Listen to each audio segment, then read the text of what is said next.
On the Lion's Den with Seth. You got to feel what's inside. Don't let them take you for a fool now.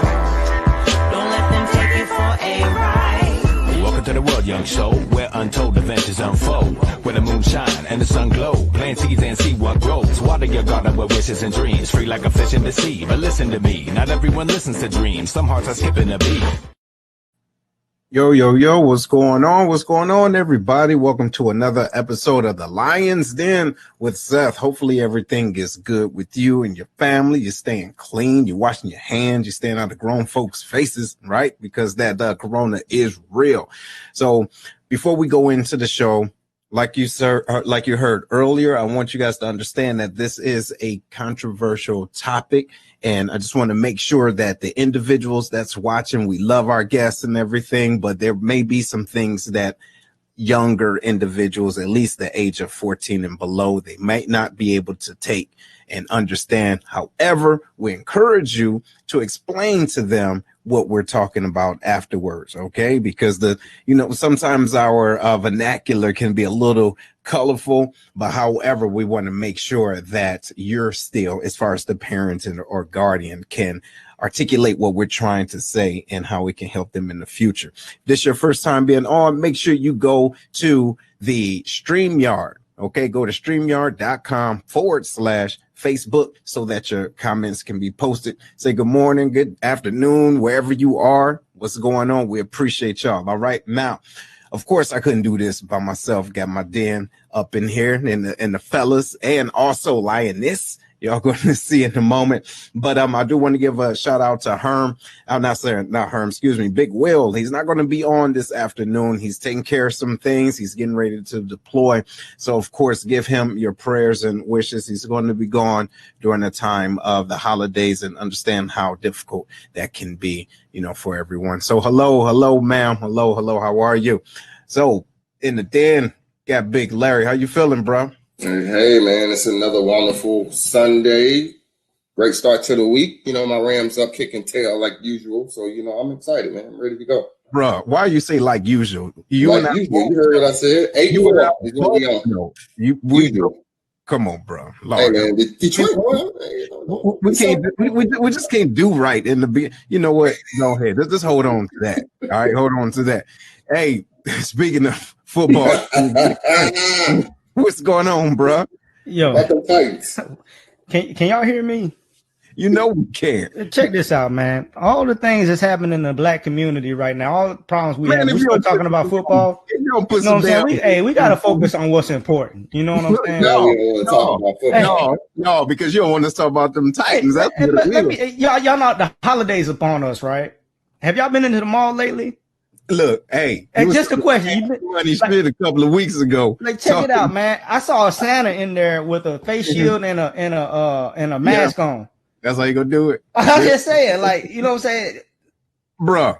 Look, hey, and no kids around. You in the den, bro. Look, hey, go on with the game, man. How you feeling? Man, I'm good, bro. You know what I'm saying? Just another day. Living a good life, man. Excited about this show coming on, excited about our special guest as well. You know what I mean? Coming on, Miss Sharita Shelby, long time friend of the show. You know what I mean? She's been on a couple of times. Y'all should know her face. So right. What's going on, Miss Sharita? How you feeling? All right. Yeah, she's muted. We got to get through it. It's okay. Hey, we seen you wave. So hey, everybody. There you go. How you doing this weekend? I'm doing great. I'm ready to talk about this topic today. I'm excited to talk about it, and I'm excited to change somebody's life today. So thanks for Absolutely. So without further ado, ladies and gentlemen, we have the famous, infamous, right?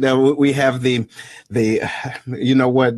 We started a little bit earlier. Look, started a little bit earlier, and I said, "Yes, ma'am." Look, you gonna call me ma'am through the whole show? Yeah, I might, just because that's our role. But at the same time, we do appreciate you being on, and we appreciate all of our guests, and that's how we do with the respect. But without further ado, ladies and gentlemen, y'all give it up for Miss Mary Laremore.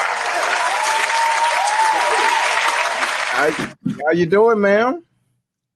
See, I did it again. You muted though. Hey, I'm good. Thanks for having me. Yes. So welcome to the den. Welcome to the den. So, you know what? I'll let Herm go ahead, brother, and help introduce Miss Mary. Why was this important, brother? Hey, this show was important. I just want to talk to the audience that's listening right now. This show was important because what we wanted to focus on was letting people know that, you can always make your way back. And I know people ain't blind. They see Miss Mary right now. And I would never be able to tell that she's been through what she's been through. I mean, honestly, you know what I'm saying? You're very beautiful, so I would never been able to tell that she's been through what she's been through. So I'm excited to hear her story and hopefully help somebody, that's struggling with their own addiction. All right. Yeah. So Miss Mary, can you tell us a little bit about yourself? You want to know about myself now or back then? Let's start back then. Because look, hey, so check it out. We all have a story. And, first of all, by the glory of God, hey, okay. Hey, and not just that, it's a good thing there wasn't cell phones back then too. So if you can go back to back then, where you started from to where you are now, we appreciate it. Well, amen. So I think what you're asking is like since this show is about addiction, I started drinking at the age of 3. I was serving drinks to the grown-ups in the parties, and I liked it. And then there's a series of events with incest and rape and just pain in my life, and so I graduated to, being a girlfriend of a dope man, and started using the drugs that I was moving for him. I was out in the streets getting high off of crack cocaine every day for 3 years without going home. That was when I left my home, my kids, went through a divorce, lost everything I had, lost my mind, and did that for 3 years. So recovery is not easy. Clarksville is where I live, and they didn't have a place for women to go. So I went away to Hopkinsville, got sober, and I came back, and the Lord put it on my heart. Butterfly Moments Women's Recovery Center was birthed in the Montgomery County Jail. So my story is long, and to get to where I am today, yeah, it is by the grace of God. I feel like you read my words out the book, but it is by the grace of God that I am here today, sober and able to help someone. I think that's the only thing that'll come out of addiction, though. When you are sober, I mean, you have to help someone. When you've gone to hell like I have, when you lived in hell, when you were in hell looking out at people living, because, even in the midst of my addiction, I was sharing at the height of my addiction, or the low, I was smoking $1,700 a day of crack cocaine. So even then, the woman that I am today, I was that woman in an addict behavior's body. So that's kind of my story. And today I just help other women. And right now we're building for veterans, so I help veterans too. I'm just here to tell anyone, I've been to hell. I know what addiction is like. I have a flashlight. If I'll come back and get you, you just need to be ready to follow me when we're going out of here. Because there is a way out. Wow. Yes. That's very, very, very commendable. Very commendable. So, Miss Rita, what you have for, ma'am? So I'll start kind of going backwards a little bit. Do you feel that a person has to hit rock bottom in order for them to change their life? I think we've heard about addiction. We all know somebody that has addiction.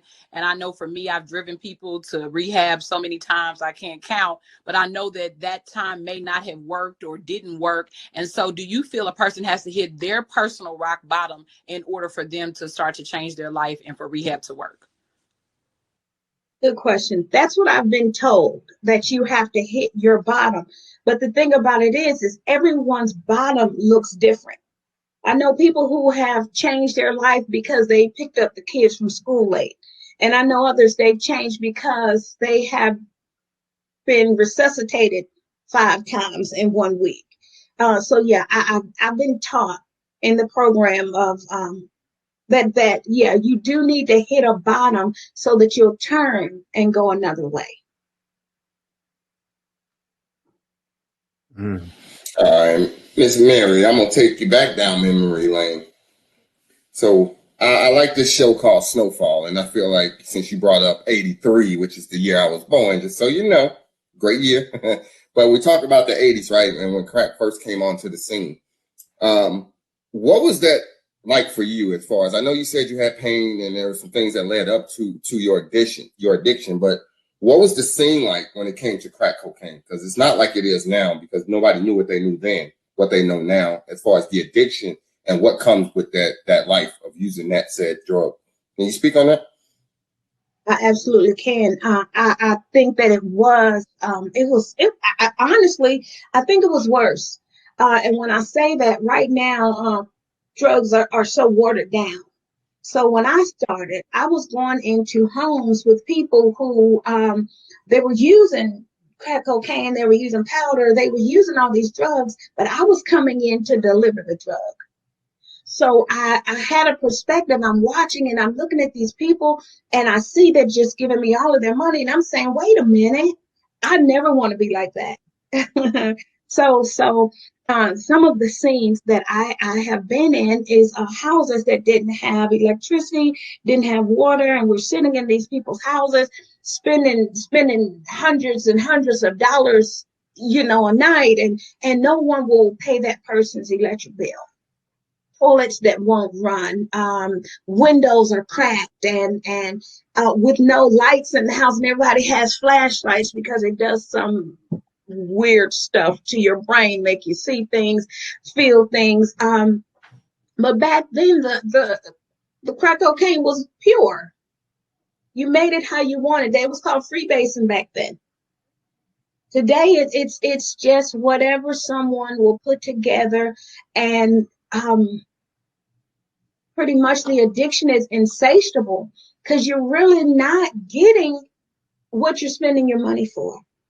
So I've also been in $700,000 homes with old white men, who are paying me to be there and use their drugs. So I've been in different places. People are using drugs everywhere. We're so picky about thinking the addict has a certain look, and that's not the truth. The addict may look like something that's familiar to us when they've run out of money and they're walking around and they're dirty or they can't sleep. Well, when I first started really doing cocaine, I was working up in an AT&T building, getting high and on lunch break. I'm still dressed well. I still had the house. I still had the cars, had my youth. But it wasn't until, I was homeless and dirty and dusty that people would look at me different. I was about to say I could steal then. I could rob someone then, and they would blame it on someone else, or even say, hey, I think I lost my wallet. But in the end stage of it, I was dusty and dirty. They were like, Mary, you took my wallet. Mm. So it's people are getting high everywhere, and the environment, you just don't know. You just don't know. I mean, I got high in the church parking lot. Imagine that. Who does that? Nobody's thinking I'm getting high in the church parking lot, but now if you saw me down in the hood sitting in a car, then you would assume I was getting high. with the same behavior. So So, Miss Mary, you was talking about like you was a working woman and was a functioning drug user at the time, right? So, at what point did you start feeling like you was losing control, like it was slipping out of your control? Because it sounded like you had a control on it. You was able to do it and still work and still do what you needed to do, but eventually it took a turn for the worse. So, what was that point like? I can't honestly say I've ever been able to use and it not take a toll. There was a time when I could get high and I still had days that I can call into work and they wouldn't want to just fire me. I think what you're asking though is the day that I made a decision. Other times I chose to get high and I could do it every now and again. Then it became, I don't know, maybe for about 10 years, I would get high and then I could do it for days. Then when I lost my family, I was using and I got put out of my house. I had the restraining order from my house. And when that happened, I was seeing my children. My two oldest were old enough to, I had a rental car and they were old enough to come and see me. One of our low points of that is when I really sold out to drugs is I was in a hotel room and my children were coming to see me to get the rental car. And I wasn't going anywhere because the dope man would come to me. And when I'm in this hotel room, I recognize a thought came to me. I've been with this man all these years, more than 15, 17 years, and I don't miss him. And it hit me. I just wasted all these years of my life. And I've settled. I settled for things that I didn't need to settle for. I sold my soul for just to get high. But at that point, I made a decision that I want to be numb. But I toyed with that. Mm-hmm. And when I wanted to be numb that time, I tried an overdose. That didn't work. Somebody knocked on the hotel room door. Hey, housekeeping. You know, I had already paid for the room, so I knew then that was God looking out for me. But after that, I started getting high every day, storing up dope so that I wouldn't even have to go out of the house. When I say pain, one thing I always said is when I die, if you can just put best mom on my headstone, I've arrived. Well, I left my children at the house and I knew they weren't being treated right. I knew they had their needs met. They had food, water, clothing, Jordan still, but they weren't being treated with the love that I have. But I didn't have that in me then because I played with dope long enough. Pills, I was on pills though. The progression went from alcohol to weed to men to clothes to men to pills when I had surgeries, pain pills.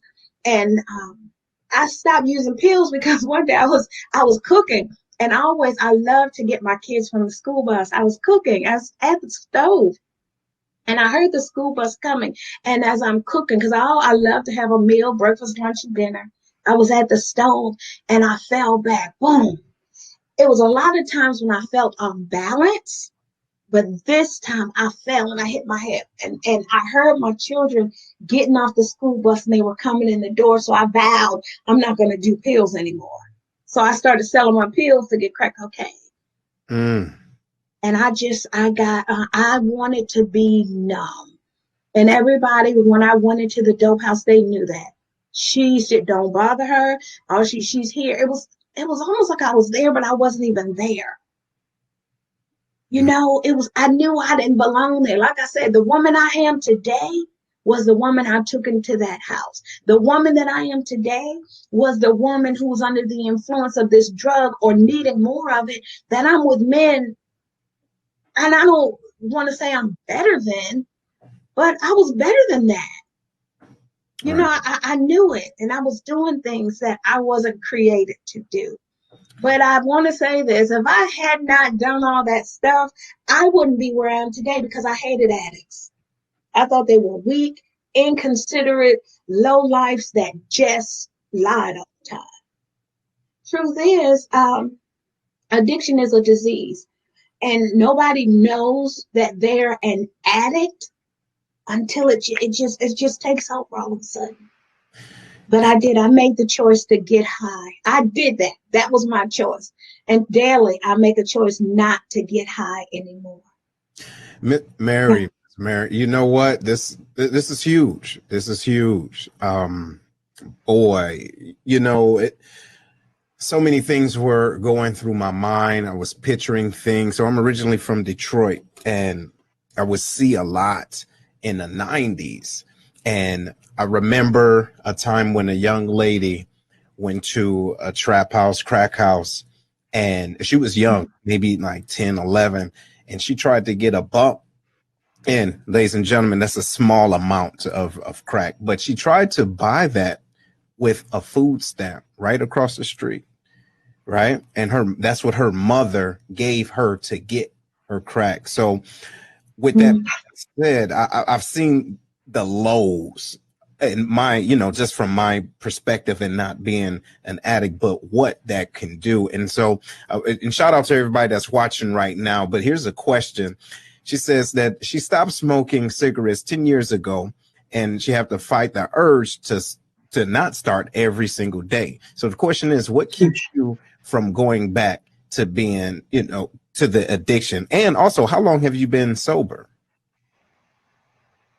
I've been sober 8 years and 2 months. This is my final time. 8 years and 2 months. What keeps me from going back? I think Herman mentioned page 10 in the book. I'm not trying to do a plug for the book, but he mentioned page 10, and that's where I stopped smoking cigarettes, just because of the question. Cigarettes were harder for me to stop than the cocaine was. I got sicker from stopping the cigarettes than I did from the cocaine. So what keeps me going back now is that I have learned that I'm an addict. I know my boundaries. I know my limitations. I know my lows. And I had a chance. When that door opened for me, I ran like I was being chased. And the truth is, I was being chased because the addiction is really strong. It's really heavy. I do believe that you can go and get someone and get them to a professional that can help them, and their life can be changed even before they think that they're ready. Ignorance keeps people high. I don't understand it's a disease. I cannot make my mind stop. So once you do the drug, it's hard to stop. Now you're on this, you have this compulsion. It's I have to have, and it's at any cost, even at your daughter's cost with a food stamp. You know, even at the cost of me leaving my children, missing high school graduations, missing Christmas, missing babies being born, not being invited to the birthday party, you know, my grandson's first birthday party. The thing that keeps me, I've learned to use a 12-step program. Mind you, y'all, let me back up. Some of y'all do understand I'm a minister of the gospel of Jesus Christ. Okay. Okay, so I want to add this. So many people say, take them to the altar, just pray it away, and that's that. Yeah, well, that didn't work for me. I'm a different kind. So people were praying for me, and I knew when I got delivered, I knew it. I knew God had taken me out of that, but I didn't know what to do with my thoughts and my feelings, my emotions. So I went back. So once you try it again and toy with those thoughts long enough, you'll go back. If you think about it long enough, you're going right back to it. And I think that's with anything in life. It can be chocolate chip cookies. You know, it can be the other man. If I had a relationship where I'm with someone else, let me think about him long enough. And cocaine was my other everything.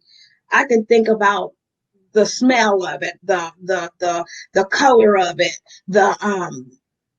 the way, you know, you I don't know if y'all know about getting high, but you use this Brillo, and just the feel of the metal sticking in my hands. I thought about that long enough. I wanted to be doing that because that was one of the steps to me getting high. Wow. Yeah. So I have had to really change my thinking. And the way that I change my thinking is, of course, I've learned a 12-step program. I stay in the word. I stay in the word. I have cut so many people off. You know, while Butterfly Moments all of a sudden is growing and people are recognizing it, people are starting to come back to me. But I have to stay safe because my name is Mary and I am an addict to the core. And while everybody else can toy with lies and doing disrespecting people or stealing or just taking a little bit from over here, I can't even play with my grocery bill, my grocery money. I cannot have $100 to spend on groceries and only spend 95. Damn. My thinking has changed because it was so many times that I would have that $100 and I'll put 5 on groceries and take that back to the store if I needed to. So everything that I do, I'm in it 100%. I am sold out to recovery, and not just being in recovery, being the woman God's called me to be, being the mom that I'm called to be, being the yaya, that's what my grandkids call me, that I'm called to be, being the friend, the sister, the daughter. I'll never forget one time my mom said to me, well, Mary Catherine, why don't you just come home? You know, you can get high in the room, just come home. And even today, the thought of my mom saying that, I love you enough that I'll take you just as you are. She deserved more than that. My mom raised me well. She didn't raise me like that. And I had my family settling for less than what we are. And I do today. I know my worth. I know who I am. And I'm not afraid to tell someone else, hey, I see in you who you are. So come on and let me help you. Right. This is all about going back. Miss, And I would do it 1,000 times again just to be able to help somebody. yes. Y'all in the room, I'm talking. Go ahead. No. And I'm glad you talked about that because we got to take a little break. But when we come back, we want to talk about a question that came up in the chat about your organization, right? And how you help individuals in the help women. And then also, this is the place to plug your book. So it's no problems with that. But ladies and gentlemen, please stick around. This is what we do. We're going to get right back to it. Make sure you're sharing this too. Hopefully you're sharing this. We appreciate it. Let us know that you're sharing this because it makes sense. This is some good stuff. So we'll be right back. Stick around in the den. Monique Slater is a top negotiating, award-winning real estate agent in San Antonio, Texas. Her focus is on educating and empowering individuals on building generational wealth through home ownership while providing exceptional service with integrity and excellence. Although her heart is for serving first-time home owners and the military community, her clientele ranges from $100,000 to $2.5 million. Monique has developed an awesome team that can get individuals into a home. Mention you heard this ad on the Lion's Den with Seth and get a $500 rebate from Monique at closing. After servicing in the Air Force for over 28 years, retired Chief Slater has a massive network so she can connect you with an awesome agent anywhere in the U.S., and your referral will get a special gift card from Monique. If you're in the San Antonio area or relocating there, give Monique a call first to help you find your dream home. Her number is 210-237-7268.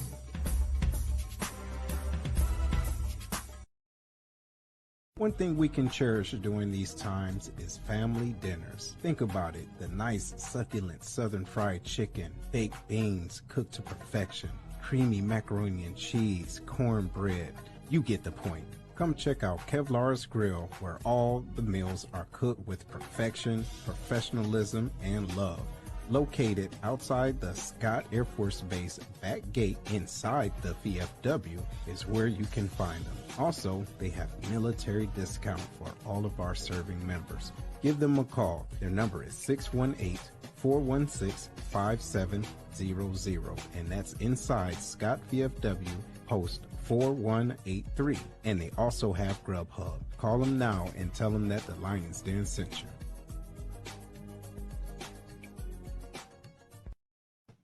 Yo, yo, yo, what's going on, everybody? Want to welcome you back. Want to welcome you back to the Lion's Den. We have an outstanding show. We have the Road to Recovery with Miss Mary Laremore. Yes, ma'am. Yes, this is dope. This is a dope show. Excuse the pun, but we're talking about, I know, isn't that horrible? Look at me. Look, is he? But no, look, we're talking about addiction and how an individual deals with it. And from the outside looking in, it's just, we can always judge. We're quick to judge a person when they're dealing through things, but we're not quick to help or to use that, I guess, that empathy to put ourselves in their shoes because we've never had to. But an addiction, just like she was stating earlier, is a true disease. So I'm passing the mic over to Miss Sharita. You ready, ma'am? So, as you said, I think that everybody is aware of your addiction, but I think everybody at home, many people suffer with different addictions: cigarettes, food, sex. I think there's even addiction to toxic relationships just from a mental health perspective. And with that being said, I guess my question is, do you feel like when you have an addiction, can you get better with someone that shares that same addiction, or with someone that also shares an addictive personality as you try to get better yourself? And you get better. Birds of a feather flock together. You stay in the bar long enough, you're going to get drunk. If two people are together long enough, my husband used to tell me that. If two people are together long enough, one of them is going to change. So we have to be very careful who we allow in our circle. No. I don't think it's healthy for two people to be together thinking that it's going to be okay. Somebody's got to do something different. Someone has to do something different. So no, I don't suggest, let me talk about myself. I can't stay sober if I'm in the dope house just chilling. I'm there for a reason. Ain't no such thing just chilling in the dope house when you're an addict, a recovering addict. Yeah. Because even now, I've actually gone to pick women up. Hey, come on, I'll be there in an hour. You be sitting outside with your bags because I'm going to take you to treatment. I have my sponsor on the phone, and I'm not going in that house, and I'm not getting ready to sit out here 10 minutes waiting on you. Get in the car and let's go. Because that's not even my scene anymore. You know, I'm not even, that's not who I am. I want to be around those who will lift me up, who will hold me accountable. And people did hold me accountable in the dope house. They knew if there was one thing going to happen, Mary was going to bring some Cat. They call me Cat. I made that name up. Cat was going to bring some money. So they held me accountable to that. The dope man did. They held me accountable. And that was the company that I kept. Today, my board members hold me accountable. My children hold me accountable.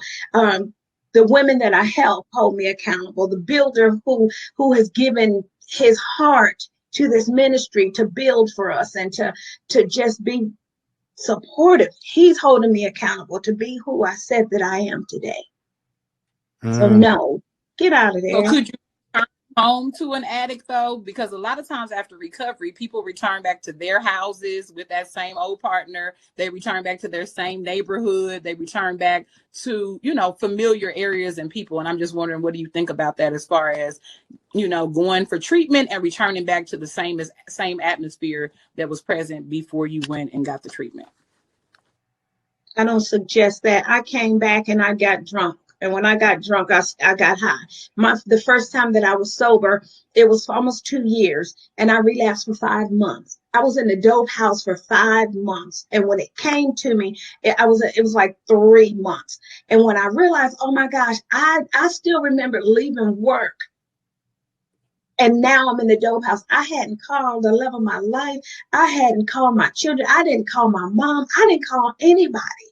I went back to a home. My drug of choice is crack cocaine, but I went back to a home where there was alcohol. It was being consumed by someone who's absolutely a responsible drinker. No, that's what Butterfly Moments is for. So when you get out of treatment, you don't have to go home. Come on, let me help you to gain some life skills, some budgeting. Learn how to get up, wash your face, brush your teeth, cook a meal every day, make a sandwich, put on some clean clothes, iron, wipe your table, change the light bulbs if they're out. Those are things that we take for granted today. But that's not what's going on in the life of an addict. I was going to ask this, and this is a good question. So what determines sobriety? Is it considered clean if an addict stops using drugs but continues to drink alcohol? What would you say about that? Alcohol is a drug. Mm-hmm. Clearly. Yeah, alcohol is a drug. One of the guys that I work with as a substance abuse counselor, oh man, I'll never forget that day. They were talking about how alcoholics are, it's a lesser drug. We want to judge and put labels on or levels on. I'm only drinking, you're only that, you're doing this. He screamed so loud. Alcohol is my liquid crack cocaine. I get chills thinking about it and he broke through then. He broke through and he's been sober. But it hit him. Alcohol is a drug. Sex is a drug. Sex with someone who's not your spouse is a drug. Sex with someone and you've made a decision to, I don't even know why I got on sex, but sex when you've made a decision to stay abstinent until you get married, that's your drug. Shopping is a drug. Getting your hair done, your nails done, losing weight, gaining weight, lying, cheating, manipulating, going to church. I made working in the church my drug. Being a wife to someone who's insatiable. I made all of that. I can turn in buying eyeglasses, candles from Bath and Body. Everyone has something. But everyone's something doesn't take them into a crack house on their knees with people they don't belong with. Or running out of Walmart with TVs. You can't say that stuff until the statute of limitations are up.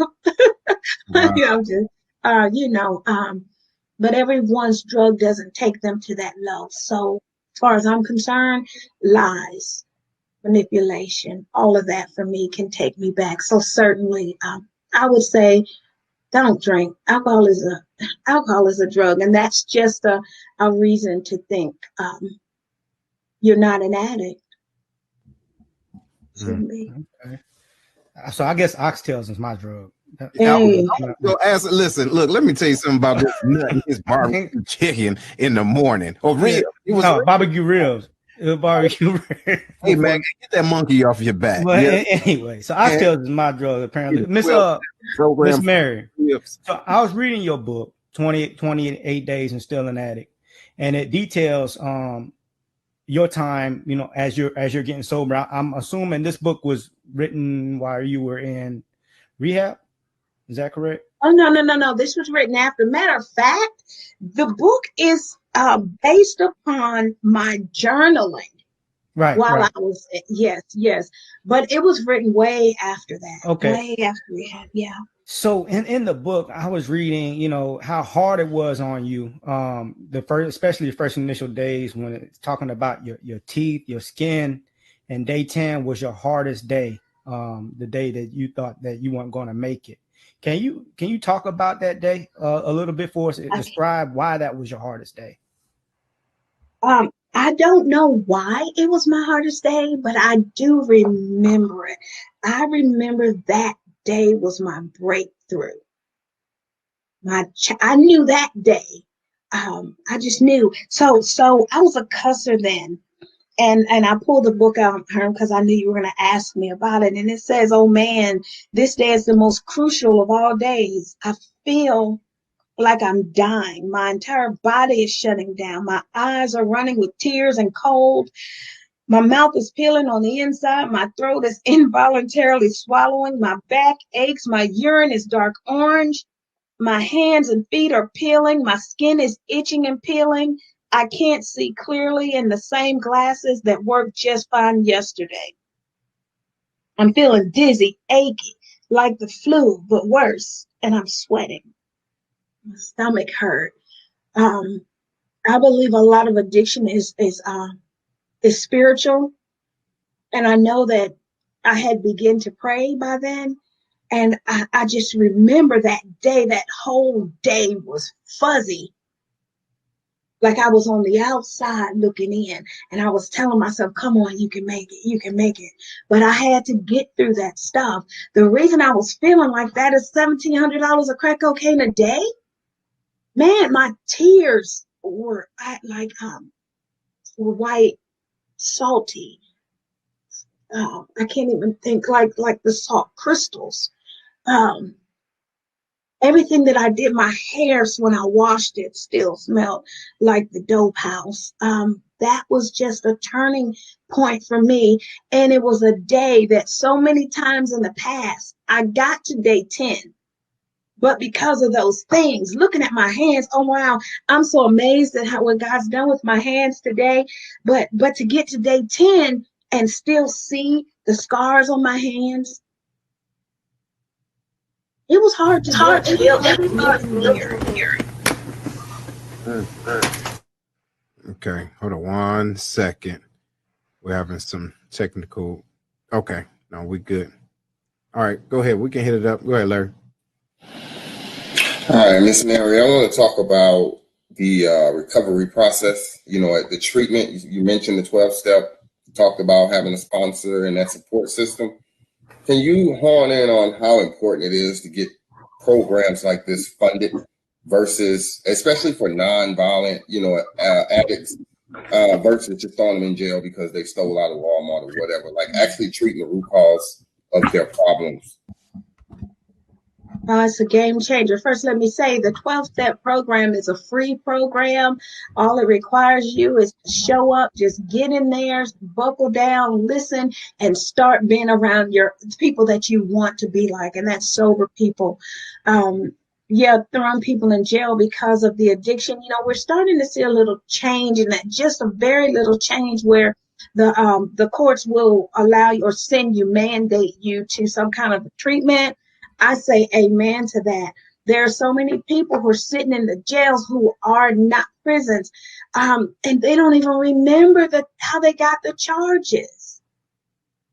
Don't even remember. I remember I was facing, this is a moment of transparency, I was in the jail and they were bringing me indictment after indictment after indictment. I mean, they were taking me out the cell to rearrest me, to put me back in the cell. And I'm like, wow, I did that. I did that. Then I'm like, yeah, but I don't even remember. $1,700 a day equated. The way that I'm able to calculate that is because I remember the men in the days. I remember the men on Wednesdays, they brought this money. That was the guy with all the dollar bills. On Sundays, this guy used to bring fives and a whole lot of dollar bills. Today, I have a better understanding of why that situation. But I wasn't aware. I was under the influence of a drug that had me doing all kinds of things. So can you imagine how under the influence, talking about alcohol and how it's a drug, you know how many people have DUIs because they were driving? Now, how many people have a homicide charge or a vehicular homicide charge and they don't even remember? It just felt like they slammed their car door, and that was a life. Why putting them in jail? Okay, somebody needs to feel justified in this. But as an addict, help me. Even if I'm going to be in prison for the rest of my life, give me something to help me make my days worthwhile. Let me know who I am so I'm not living with myself, hating myself. Because once I came to understanding that I am an addict, things started looking different. I knew what my enemy was. And when you know the enemy, you can fight back. Or you can say, hey, I'm in this ring. You beat me all the time. You just keep beating me. I'm going to die here. But there is a choice to be made. And that choice is real. And I strongly suggest to families, we always enable. If I don't give it to her, somebody else will. If I don't this, then this will happen. If she gonna stop talking to us, or he's gonna go, my husband's gonna go mess around with some other woman, she'll let him in the house. So what? Let him go. My sponsor taught me, I don't have the right to take someone's bottom. And if I keep building them up so that they never reach that bottom, I can watch them die. But someone's bottom might be that overdosing, and we Narcan them until, the hospital, the EMT gets there. How dare I take that from them? And how dare we as a society keep giving money to people? We'll give money to someone that we know that they're high. We know it. But won't give money to an organization that's filtering that and taking that money and putting it somewhere where I can get your mom or your sister or your auntie or even your uncle, your dad, your granddad. Because let me tell you, drugs can go from 12 to 112. I've been in dope house with a lady who was on oxygen, but she was smoking and smoking cigarettes and smoking dope, and you need fire for that. Hold on, wait. Hold on. Wait, you mean to tell me somebody was in the trap house with an needed oxygen. They were so old, needed oxygen, but still lighting up the pipe. Is that what you're saying? No, I'm trying to tell you, and I was sitting right there saying, "Hey, what's up?" Yes, there's with pacemakers, people, we getting high everywhere, and we just have to. It's time to recognize it and to stop enabling. The first thing that a family wants to do is to feel shame. And we're going to cover this up. You go in that room, don't come for Thanksgiving, don't come for Christmas, and we want to act like it's not real. It's still real. Sharita, you ready? This is great. I mean, this is just what people need to hear. And I think we all need to hear, because I think we all have a cousin, a mama, a friend, or ourselves that have sat in these shoes and have been enablers to other people. So with that being said, what would you say, what was the process for you to restore yourself and your family? And how important was forgiveness after addiction? Oh, forgiveness is everything. And it's a process. I left my children at a young age. And then they were either really young or they were teenagers, and they felt my absence. Forgiveness is so important, but I can't come. It's something we call living amends. You don't get sober and then 3 days later come saying, I'm sorry. You're living amends. You're doing the next right thing. You're being honest. You're being open. I stole my mom's jewelry. I still one piece I haven't been able to find to give back to her, to purchase it back. When my mom was battling cancer, stage 4, the family got together and signed the house over to me, her house. So healing is so important, but we can't heal when we're in denial. And we can't heal when we keep allowing. You can't keep allowing me as an addict to come to you and I ask you for $40 and that rings a bell. I've been sober 3 months. Don't give me the $40. Take me to Walmart, buy me some groceries. And if I say, no, I don't want to go, you know what I was about to do with that $40. My kids tell me now. They say, if I ask them for $20, they're like, wait a minute, mama. If I ask them for, they're like, wait a minute, mama, what you need? I could ask for increments 15, 30, 45. I could ask you for hundreds. No, just don't ask for that $20 or $40. Somehow that's the mentality.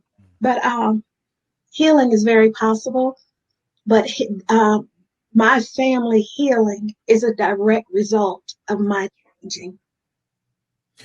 They needed me to fix, to repair the broken places. There's a place in all of our hearts that only mama can fit. Just like we have a God-shaped hole in our hearts, We have a mama shaped, and mama might be auntie to some, grandma to some, but that place is only for mom. And until that place is filled, I can't expect my children to heal. You know, my mom to heal, society to heal. You know, still to go back and say, hey, my name is Mary and I'm such an alcoholic addict. And, you know, I'm sorry I stole your jewelry. I'm sorry I did that. That was me walking up and down the street when y'all were having church. I wanted to come in, but I wasn't dressed for it. So today, if I see a woman out there, I'm like, hey, you want to come to church? Come on. I'll get you an outfit. I keep clothes in my trunk. Get in this car, let's go. Some baby wipes, wipe your face. Come on, get in this car, let's go get the word. And God, I had to go to God. I trust God. I love the Lord. I'm saved. I'm Christian. And I had to go to God and ask for that forgiveness. God, help me. This is who I am. And I did that. Oh my gosh, I did that to the love of my life, to my husband's family. That was humbling. I had to go to mom and auntie and sisters and brothers and say, hey, y'all, I'm sorry I hurt. Mom, I'm sorry I hurt your son. Hurt your uncle, I'm sorry. And not just I'm sorry, but I'm an addict. And he's loved me through it. And thank y'all for loving me through it too. So healing happens, but I'm responsible because I've lied and I've cheated so many times that it just sounds like another time when I come and say I'm sorry. But when I'm starting to restore that jewelry, give that jewelry back, and I'm going to the store, and when I say I'm going to Walmart and I come right back, and when I say, hey, I'm going to show up for the birthday party and I am there, when I go to work, I used to do that. I had to call and say, hey, I'm leaving the house, I'm going to such and such, just to restore trust. If I ever relapse, y'all, I'm going to be in the house on Chestnut, that third house on the right in the dip. That's where I'll be. Y'all come get me. Don't leave me out here to die. I don't want to be out there. So transparency, integrity. You know what? I commend you. I really do. I really do. Because with you saying just the word I'm sorry isn't enough. I'm sorry is an action, right? It is an action word, and being able to do the things that's necessary to build that trust back brick by brick by brick, right? And being transparent about it. That's huge. That is real huge. That is really huge. Wow. Well, look, I know we're getting in it with time, but I do want to give you a moment to get it in. Hold on 1 minute. What you got, brother? Hey, how I sound? Still sound like Mickey Mouse, bro. Really? Yeah, but that's okay. Go ahead. All right, check it out. Miss Mary. So put that bass in your voice. Hey, Miss Mary. There you go. Look, you got a beard on. It sounded. My question for you is that, you know, this situation affects more than just the addicts. You know, family members are affected as well. Just because somebody's an addict doesn't mean people stop loving them. And then those people want to do all they can to help them. You know what I mean? They look at them like, man, I wish I could just do something. If I could just say something or take them somewhere. What would you tell that person that's struggling with, you know, how can they help their friend, their loved one that is struggling with addiction? What is the best thing they can do as far as helping that person? Get them to someone who can help. If I was shot, you wouldn't try to help me. You would call the doctor. You would call the EMT. Get them to someone who can help. But when we're feeling shame, we don't want anybody to know this is going on in the family, especially the Black family. We're good to take stuff to the grave. Or we're good to say, oh, it's always been like that. That's just how they could have wrote me off. Matter of fact, they wrote me off a couple times. But get me to someone who can help me. My family took my ID, they took my driver's license, anything that I could have used to continue to get high. They took it, they hid it, because they left me to make some decisions on my own. So don't sugarcoat it. Get their very life. Someone's life depends on you saying no. When they say, well, I hate you and I'm never going to talk to you again. Okay, I love you and I'm here, but you have to have boundaries. and get them to someone. Don't act as if you're the only one. Your family's the only family. It's happening everywhere. Mm. It's happening from the projects to the everywhere, y'all, everywhere. And it's in our neighborhoods today. It's an epidemic. So we know it's everywhere. So no shame. Don't feel sorry.